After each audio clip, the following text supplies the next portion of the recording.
The crystalline spires of Valorix Prime's medical complex gleamed under three suns, a monument to the galaxy's most advanced healthcare. Inside the sterile white chamber, 20 of the consortium's finest physicians stood in defeated silence around a single med pod. Governor Thexlar, his blue chitinous face contorted with anguish, watched his son Kryvin convulse through another seizure. His neural pathways are collapsing, announced Dr. Velmora, her 8 eyes dimming with exhaustion. We've administered every known treatment. Quantum cellular regeneration, temporal stasis therapy, even Arkelian psychic healing. Nothing works. Iris wiped sweat from her brow with the back of her hand, careful not to soil the governor's pristine floors. The human girl had been scrubbing the medical complex's corridors for 3 cycles now, ever since her transport ship crashed on Valorix Prime and left her stranded with nothing. Humans were rare in this sector. Curiosities at best, primitives at worst. She shouldn't have been listening. She definitely shouldn't have been watching through the observation window. But something about the readings on those monitors nagged at her mind, pulling at memories from a life that felt impossibly distant. The boy has hours at most, Dr. Zelkoth pronounced, his tentacles drooping. Governor, I am sorry. Iris's fingers tightened around her mop handle. She saw it now, clear as day. The pattern in those neural scans, the rhythm of the seizures, even the way the boy's limbs twisted. She'd seen it before the debt, before the labor contract, before everything went wrong. Her father had been a veterinarian in rural Montana. Nothing fancy, nothing that would impress these aliens with their quantum medicine. But he'd been good. And when old Mrs. Henderson's prize stallion started seizing exactly like this, everyone said it was brain cancer, called it a death sentence. Her father had said something different. He'd said, sometimes the simple answer is the right one. Iris made a decision that would either save her or destroy her. She pushed through the chamber doors. Stop! Her voice cracked through the room like a whip. 20 alien faces turned toward her in shock. Security drones activated, humming to life. Human. Governor Thexlar's voice boomed. How dare you? The phosphate levels. Iris interrupted, her heart hammering. In his blood. They're wrong. Dr. Velmora's mandibles clicked in irritation. Security, remove this. What about the phosphate levels? It was Miles who spoke. The governor's human aide, one of the few others of her kind on this world. He stood near the back, and his sharp brown eyes locked onto Iris with sudden intensity. Iris pointed at the monitor with a trembling finger. They're too high. Way too high. You're so busy looking at his brain that you're missing his kidneys. His renal function is perfect, Dr. Zelkoth said dismissively. We've checked everything. By your standards, Iris shot back. But Valorixians and humans, we evolved on different worlds. Different gravity, different biochemistry.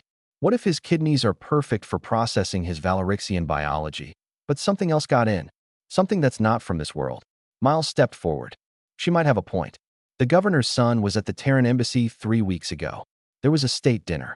Governor Thexlar's eyes widened. The Earth delegation, they brought gifts. Food from their homeworld. Chocolate. Iris said, the pieces falling into place. Did he eat chocolate? The room fell silent. A small amount, the governor admitted. It was considered a delicacy. My son wanted to try it. Iris's mind raced. Chocolate contains theobromine. It's harmless to humans, but toxic to some Earth animals, dogs, cats, horses. They can't process it properly. It builds up in their system, causes seizures, kidney failure, death. She looked at the neural scans again. What if Valorixian biology has the same vulnerability? What if you've been treating brain damage when you should have been treating poisoning? Dr. Velmora's eyes suddenly focused. A metabolic incompatibility we never considered. Her fingers flew across the diagnostic console. By the void. She's correct. Theobromine levels are catastrophic. His system can't break it down. But we have no treatment for this, Dr. Zelkoth said, his voice hollow. Yes, you do. Iris stepped closer to the med pod, her voice gaining confidence.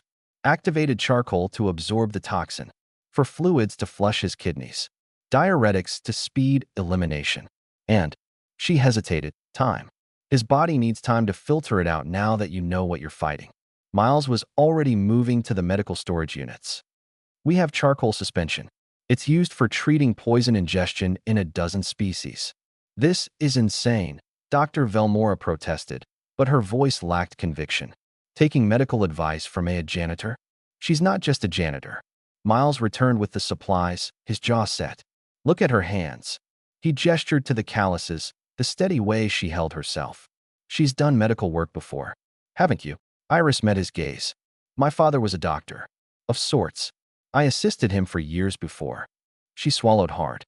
Before I lost everything. Governor Thexlar looked between his dying son and the poor human girl who'd crashed into his life like a meteor. Do it, he commanded. If my son dies anyway, at least we tried something new. The next hours blurred together. Iris guided the alien physicians through treatments that would have been routine in any Earth emergency room, but were revolutionary here. She watched the monitors, adjusted dosages, explained the logic behind every decision.